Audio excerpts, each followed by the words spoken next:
Hello and welcome to the Times of India. You're watching Global Pulse with me, Neha Khanna. Our big focus on the show tonight. Make Al-Qaeda great again. That's what one tweet said about Trump's meeting with the Syrian president at the White House.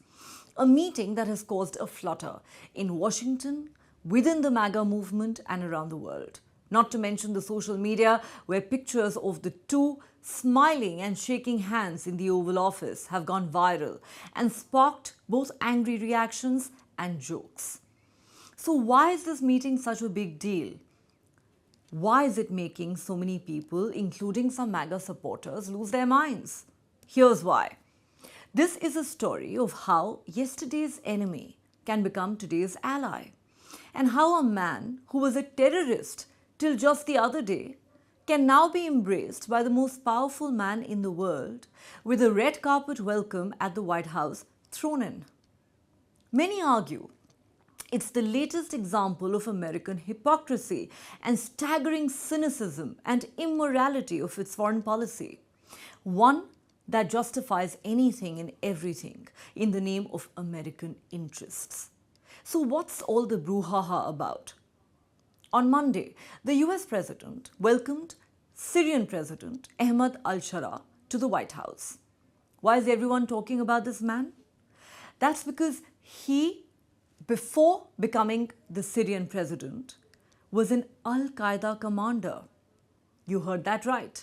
The same Al-Qaeda which perpetrated 9/11, the biggest terror attack in American history. Till only recently, he was a United States designated terrorist. He was on the list of America's most wanted terrorists, and he carried a $10 million bounty on his head.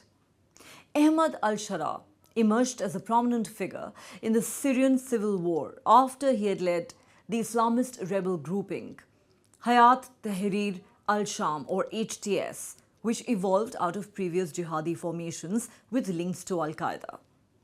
During the US occupation of Iraq in the early 2000s, that is, during its so-called war on terror, which was launched following the World Trade Center Twin Towers in New York being blown up, Ahmed Al Sharaa fought as part of the Al-Qaeda network in Iraq.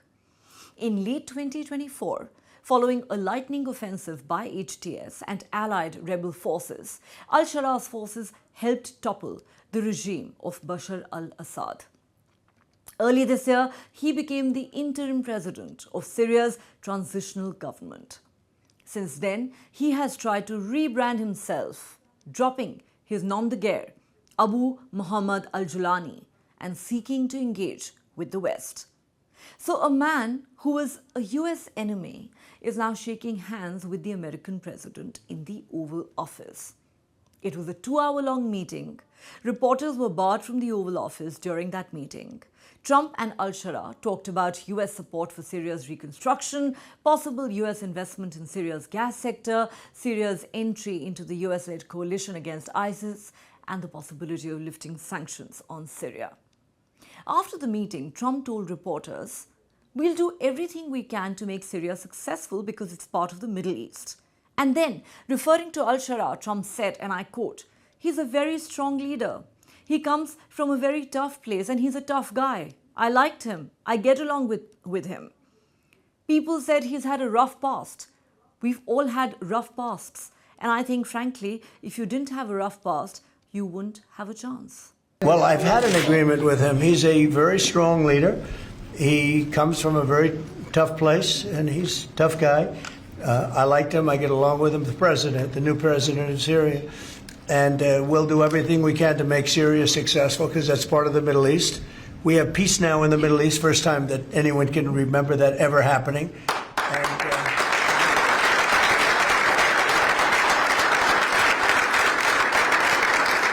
And as you know, Syria is a very big part of the Middle East, very important part.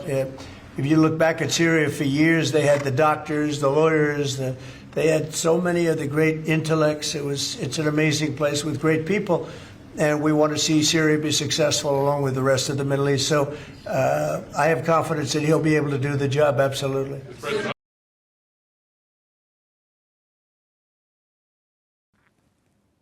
A rough past.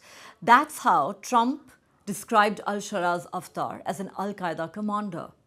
It is a terror organization known for its barbarity. Describing his meeting with Trump as amazing, the Syrian president told Fox News, "We talked about the present and the future. We talked about investment opportunities in the future in Syria so that Syria is no longer looked at as a security threat."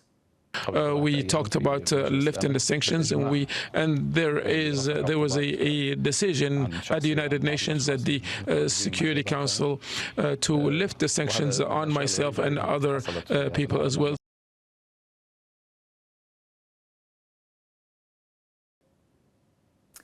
Even as the two men talked about cooperation and improvement of ties between their two countries, critics pointed out glaring hypocrisy.